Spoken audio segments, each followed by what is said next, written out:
Yan yung mga madiwada pa di. Tara, samahan niyo na naman ako sa panibagong new chapter ng cooking vlog, food trip vlog, pag-ambag ng kagandahan vlog. Charis! Nandito nga ako ngayon sa Pasud, baka kay Albay para maghasik ng lagim. Charis! O baka naman sabihin mo dyan na ininom ko yung tubig ha, hindi po, inamoy ko lang. Sa amoy kasi ako nakabase kung maliligo ba ako o hindi. Bawlinaw na lang. At dahil ang title ng vlog na ito is food trip vlog, paano tayo mag-food trip kung wala tayong pagkain? Kaya naman, mag-prepare na si Madimo. Meron nga ako ditong dinaing na bangos na aking piprituhin. O kipot-kipot taman daw madita, beri kakaong ka na dyan, mag-ahirilihin dyan ang bulinaw. And syempre of course, papainitin muna natin ang kawaling ito para naman hindi dumikit ang ating daing. Lilagay ko na nga dyan ang ating not virgin coconut oil. By the way, kung makikita mo nga sa ating background, parang waterfalls yan. No, it's not false, it's true. Charis, ang ganda nga ni Raisa. Charis, ang ganda-ganda nga ng background natin. Kung mapapansin mga lumayong muna ako sa ating piniprito kasi baka matalasikan ako. Pagpiprito pa naman ang pinaka-struggle. Hindi mo naman inaano yung mantika, bulinaw na lang ta. Malaliton makatalsik baya.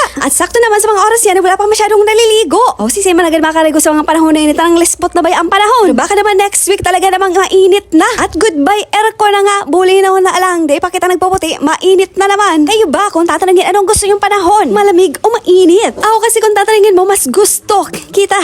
Yes. Habang hinihintay ko na maprito ang ating bangus, ihanda ko naman ngayon ang ating sauce Maria Josep, which is perfect ipare sa ating dinaing na bangus. Meron tayo ditong kamatis, para hindi ka mga matis, sibuyas, gamot sa almoranas, charis, kalamansi, para dai ka nanggan maglungsi, at ang jowa mong tuyuin. Para may sapak, latak, tadyak ang ating sauce Maria Josep, lalagyan natin ito ng sili. Pero ewan ko lang talaga kung aanghang to kasi galing to sa kapitbahay, ninakaw ko lang. Pero nagpaalam naman ako sa dahon. O minor de edad pa ang mga ladang ini, bulinaw na ala. At nasa next chapter na tayo mga madiwada pa di ang pagbabaliktad sa bangus na ito. At ang problema, paano ko to babaliktarin na hindi natatalsikan? And next question, mabaliktad ko kaya ito?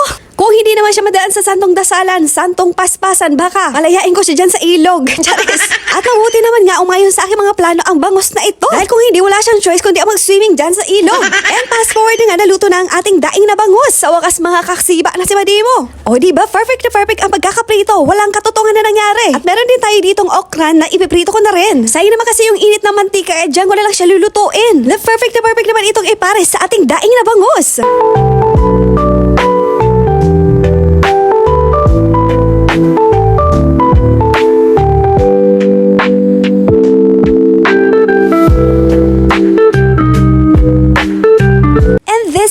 Finally, kakain na ang babae sa dit. Pero malanit, marikit, akit-akit. Pero kang aki, nag-iigit. Charis! And look at that, mga malibada pa di. Sobrang sarap ng aking liluto. Dagdagan mo pa ng napakagandang view at magandang si Raisa. Charis! Talaga naman gaganahan kang kumain dito mga madiwada pa di. Sira na naman ang diet mo. Low budget nature trip ang hanap mo. Sas Maria si madiwada pa di, maghanap ka na dyan na salog sa Indo. So da ikinagbabalantoy, bulinaw na lang. And in fairness, kahit prinito ko lang ang okra na ito, talaga namang masarap siya mga madiwada pa di. Lalo na kung isasaw mo pa dyan sa ating sauce Maria Josep.